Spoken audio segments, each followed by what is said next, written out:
Špela Pahor je knjižničarka in etnologinja v Mestni knjižnici Izola in pravzaprav je njena ustvarjalnost zelo široka.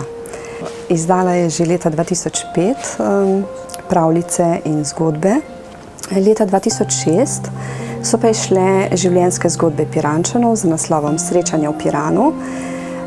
In naj povem, da je bila to tudi v lanskem projektu Primorci beremo tudi najbolj brana knjiga v naši knjižnici. Letos so pa izšle pravljice, ki jih je pripovedovala njena nuna.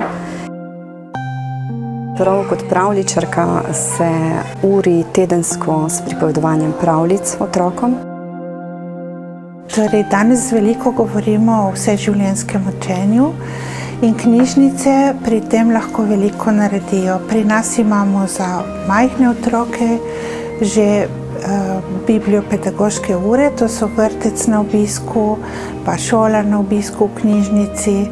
Pripravljamo tudi razne knjižne uganke, pri tem se oziramo na letne čase, na pomembne jubilejne dogodke.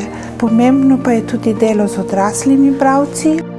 Špela že vrsto let sodeluje pri pripravi študijskih krožkov v naši izolski knjižnici in sicer je mentorica študijskega krožka Skozi druge kulture spoznavamo sebe, kjer nam pripravlja zanimiva potopisna predavanja. Je pa tudi mentorica študijskega krožka Pravljice za VDC in druge. Sem je vključila manj aktivne skupine in sicer so to uporabniki s posebnimi potrebami varstveno-delovnega centra.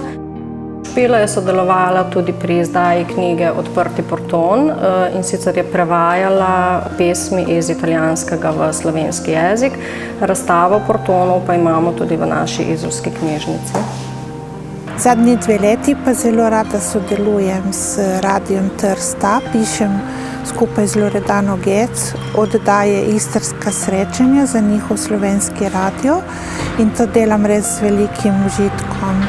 Špela Pahor uspešno uporablja svoje znanje etnologinje, kajti skrbi za domoznanske zbirke v knjižnici in tudi ureja knjižnično gradivo na tem področju.